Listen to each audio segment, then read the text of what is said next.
Sports now पर जुड़ चुके हैं आपके साथ। एशिया कप T20 फॉर्मेट की शुरुआत हो चुकी है और अब बारी टीम इंडिया के एक्शन में लौटने की है। प्रेस कॉन्फ्रेंस भी हुई। प्रेस कॉन्फ्रेंस में सूर्य कुमार यादव पहुंचे, उनके ठीक बगल में राशिद खान थे और फिर उसके बाद पाकिस्तान के कैप्टन सलमान अली आगा भी बैठे हुए थे। क्या कुछ पाकिस्तानी कैप्टन और इंडियन कैप्टन के बीच बात हुई? प्रैक्टिस में टीम इंडिया का कैसा सिनेरियो देखने को मिल रहा है? प्लेइंग 11 में क्या कुछ कॉम्बिनेशन देखने को मिल सकता है? सारी बात हम इस वीडियो में करने वाले हैं। शुभेंदु भाई, सबसे पहले अगर प्रेस कॉन्फ्रेंस की बात करें, जो गहमा गहमी, जो गर्मा गर्मी देखने को मिली है सूर्य कुमार यादव और सलमान अली आगा के बीच, उसके बारे में कुछ बताइए। जो हमें लग भी रहा था कि शायद मुकाबले में तो भारत पाकिस्तान के गर्मा गर्मी होगी, लेकिन जो कैप्टन्स की मीट थी, मतलब जो एक तरीके का प्रेस कॉन्फ्रेंस होता है, कोई भी इस तरीके का जो टूर्नामेंट होता है, वहां पर अब यहाँ पर अगर आप देखिए एग्रेशन की बात की गई, सलमान अली आगा की बातों में एक अलग ही एग्रेशन दिख रहा था, सूर्य अपनी बातों से अलग वहां पर एग्रेशन दिखा रहे थे, तमाम सवाल पूछे जा रहे थे, यहाँ तक कि प्लेइंग 11 को लेकर सवाल पूछे जा रहे थे, सारी चीजें हुई। लेकिन जो सबसे खास बात कि जब एक सवाल पूछा गया सूर्य कुमार यादव से टीम के एग्रेशन को लेकर,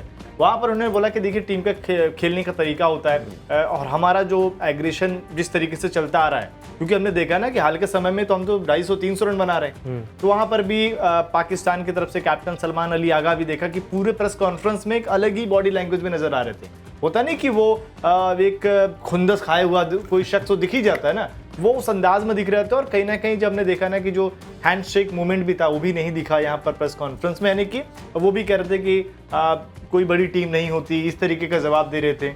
हर किसी का अपना होता है, मतलब बातें उनकी अपनी जगह सही थी, लेकिन एक अकड़ अलग ही उनकी दिख रही थी। वो लग भी रहा था उनके रवैये को देखिए कि पता नहीं मुझे प्रेस कॉन्फ्रेंस में क्यों बुला लिया, ऐसा लग रहा था। मतलब तो उनके बैठने का जो स्टाइल था वो भी मुझे तो समझ में नहीं आया। खैर ठीक है, वो पाकिस्तानी टीम है, उनकी पुरानी आदतें हैं, लेकिन अब इंडिया पाकिस्तान का जो कॉन्टेस्ट है वो और भी रोमांचक होने वाला है, क्योंकि जिस तरीके से यहाँ पे देखने को मिला, सूर्य कुमार यादव और सलमान अली आगा ने हैंडशेक भी नहीं किया। हालांकि सूर्य ने ACC के जो अध्यक्ष हैं मोहसिन नकवी, उनके साथ हैंडशेक किया, जरूर किया है, लेकिन सलमान अली आगा के साथ हाथ नहीं मिलाया। कुछ कैसे देखते हो? अब बिल्कुल, अगर आप देखिए मुकाबले से पहले यानी माहौल बनने वाली बात है। अगर आप दोनों कैप्टन इस तरीके से एक दूसरे से हाथ नहीं मिला रहे तो ये सारी चीजें कहीं ना कहीं इशारा करती हैं कि भाई माहौल मजेदार होने वाला मैच में। लेकिन जो सबसे बड़ा सवाल था प्लेइंग 11 को लेकर, वो सूर्य कुमार यादव ने इस प्रेस कॉन्फ्रेंस में कहीं ना कहीं बता दिया, क्योंकि एक सवाल पूछा गया कि आपकी टीम में 2 विकेट कीपर हैं, जितेश शर्मा है आपकी टीम में, संजू सैमसन है, किसके साथ जाएंगे? क्योंकि लगातार जो हमने प्रैक्टिस देखा, जो प्रैक्टिस की तस्वीरें आ रही थी दुबई से, हम आपको दिखा भी रहे थे, उसमें साफ तौर पर पता चल रहा था कि संजू को हो सकता है कि बाहर ही बैठना पड़े, जितेश शर्मा टीम में खेल लें। लेकिन यहाँ पर जब उनसे पूछा गया तो उन्होंने बोला कि देखिए टेंशन ना लो, हम संजू का सही से ख्याल रखेंगे। अब इसका क्या मतलब है? अब सही से ख्याल रखेंगे का तो मतलब खिलाएंगे नहीं, मतलब ये ना उनको नहीं यार, अब थके ना हो, ये वाला ख्याल है, या उनको खिलाएंगे? नहीं, फिर तो मतलब होटल में बैठा के रखो यार। नहीं, अब जिस तरीके से सूर्या ने प्रेस कॉन्फ्रेंस में कहा है, इशारा दिया है, मुझे लग रहा है वो खेलने वाले हैं। और अगर अब खेलने वाले हैं तो फिर शायद पेच फंसेगा कि गिल नंबर 3 खेलें या फिर गिल ओपनिंग करें, संजू नंबर 3 खेलें। अब वो चीज़ होती है, लेकिन क्या ये चीज़ हो सकती है कि संजू भी खेले और जितेश भी खेले? ये हो सकता है कि अगर आप देखें संजू भी खेलें, जितेश थोड़ा सा मुश्किल रहेगा, ऐसा नहीं हो सकता, क्योंकि अगर संजू खेलेंगे तो एक ही तरीका हो सकता है कि शुभमन गिल को बाहर बिठा दो। वो तो वाइस कैप्टन है। हाँ, जो कि होगा नहीं, क्योंकि आज जो प्रैक्टिस में विजुअल आए हैं उसको देखकर आपको लगेगा कि बस सूर्या चलिए यहाँ पर कैप्टन के लिए चले गए हैं। कप्तान की भूमिका में मुकाबले में हो सकता है शुभमन गिल दिखेंगे। जिस तरीके से कोच गौतम गंभीर उनसे बात कर रहे थे, जिस तरीके से प्लानिंग कर रहे थे, ऐसा लग रहा था कि इस टीम के वाकई में कैप्टन जो है वो शुभमन गिल। वो मतलब प्रैक्टिस वाले जो विजुअल हैं उससे तो साफ तौर पे ही दिखा। पर यहाँ पर अगर आप देखें, मुझे जो सबसे प्रैक्टिस की बात तो चलिए दूर की है, ये जो प्रेस कॉन्फ्रेंस हुआ है इसने एशिया कप में फिर से हवा दे दी। जो लग रहा था ना कि चलिए ऐसे ही निकल जाएगा, लोग सोशल मीडिया पर लिख रहे हैं कि कोई हाइप नहीं है, उसने एशिया कप को एक हाइप दे दी है कि भाई साहब इसको भूलिए मत, यहाँ मजा आने वाला है। मज़ा तो आने वाला है, लेकिन एक सूर्य कुमार यादव के लिए भी आप ये कह सकते हो कि एक लास्ट ऑप्शन है, क्योंकि एज अ कैप्टन उनके लिए एक बड़ा टूर्नामेंट है।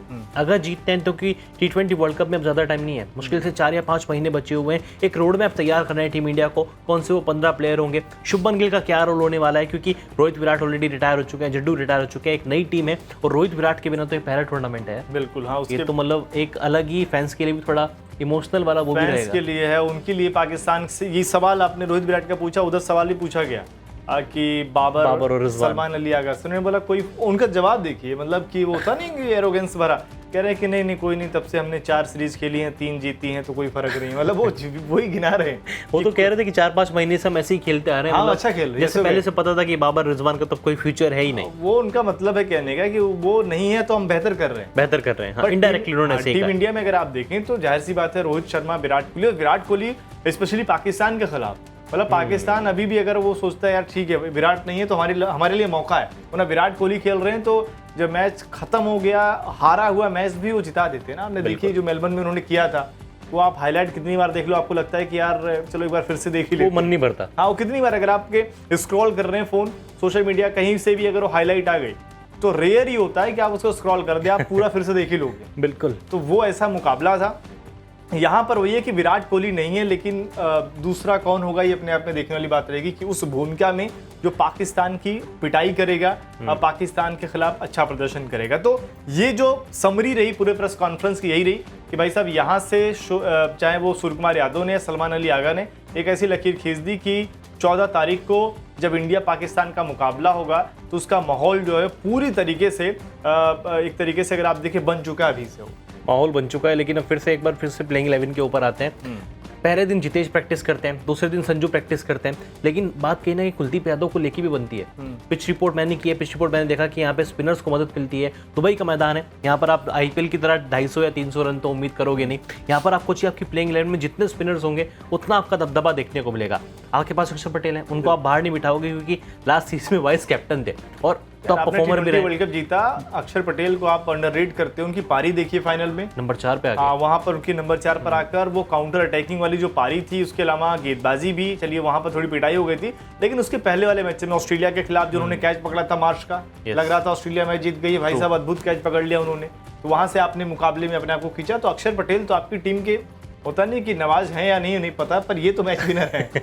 ये वाकई में मैच विनर इस टीम के। नहीं, आपने क्यों नवाज का जिक्र कर दिया पता नहीं, लेकिन ठीक है। अक्षर पटेल के अलावा वरुण चक्रवर्ती भी है, उनका भी खेलना तय है। कुलदीप का लगता है कि इंक्लूजन हो पाएगा? क्योंकि आपके पास, जैसे मैं बार बार इसलिए आपसे सवाल करता हूँ क्योंकि मेरे दिमाग में वही चीज़ आती है जीत अगर की हम गिल को खिलाएंगे क्योंकि वो लास्ट सीरीज में वाइस कैप्टन थे, अभिषेक को इसलिए खिलाएंगे क्योंकि वो बॉलिंग भी करते हैं। अब आपके पास ऑलरेडी एक बॉलिंग का ऑप्शन क्रिएट हो चुका है, तो कुलदीप का चांस बनेगा? यार देखिए, अगर देखा जाए जिस तरीके से कंडीशन है, खिलाना तो चाहिए। मतलब अगर आप देखिए पाकिस्तान के खिलाफ आप कुलदीप और वरुण चक्रवर्ती आपकी टीम में, आप उनको आराम से समेट दोगे, मतलब क्योंकि उनको दिक्कत होगी खेलने में। अब दिक्कत यहाँ पर है कि जब ये हम कह रहे हैं कि इनको खिलाना चाहिए, तो फिर या तो आप एक बैटिंग कम करो, या तो आप क्या करो कि अर्शदीप को बाहर कर दो। आप क्या करो, ये तरीका हो सकता है कि अगर वहां पर अर्शदीप को बाहर कर दिया ना तो फिर से गौतम गंभीर की जम के ट्रोलिंग होगी भाई। मतलब आप ये कर सकते हैं भाई, इसे विकेट है यहाँ पे, आप अर्शदीप को बाहर करो। मतलब हर्षित राणा को खिलाने की बात नहीं है, अर्शदीप सिंह को नहीं। एक ये भी तो चलता है ना इंस्टाग्राम पे कि गंभीर को, मतलब गंभीर क्यों इतना वो करते हैं, चैंपियंस ट्रॉफी में नहीं खिलाया, इंग्लैंड ले गए वहां पे नहीं खिलाया। अब अगर T20 के 99 विकेट लेने वाले बॉलर को आप नहीं खिलाओगे, कितने 99 T20 में लीडिंग विकेट टेकर है हमारा अर्शदीप सिंह, कितने विकेट हो गए?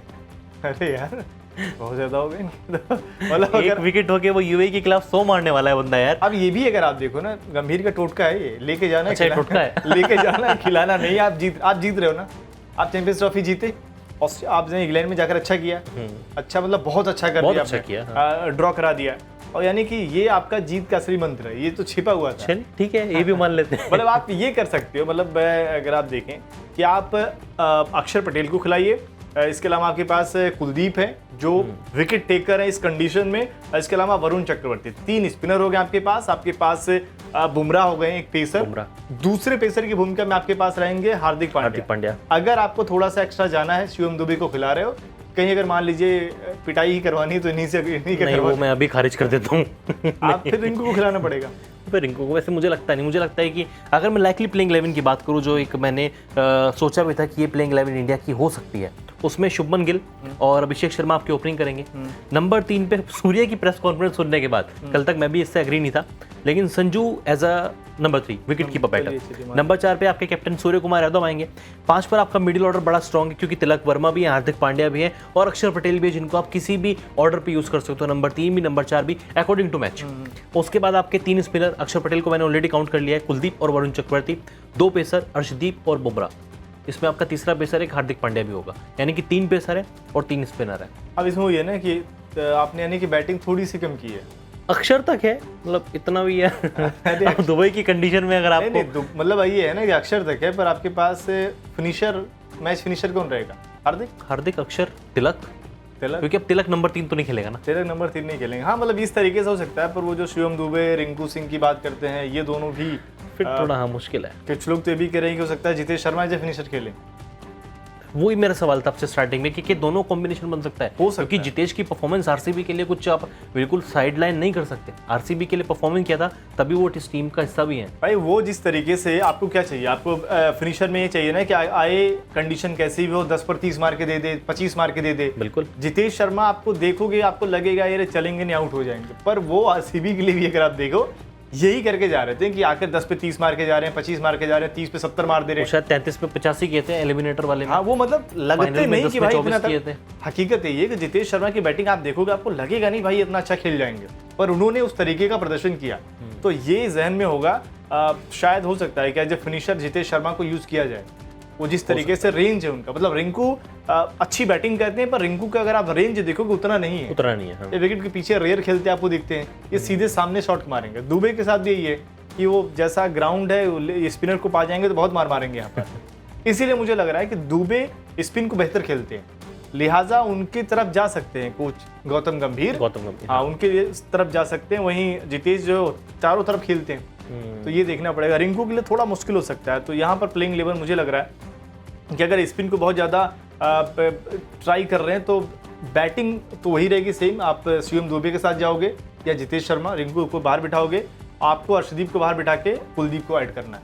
आपकी बॉलिंग भी सही मतलब रहेगी।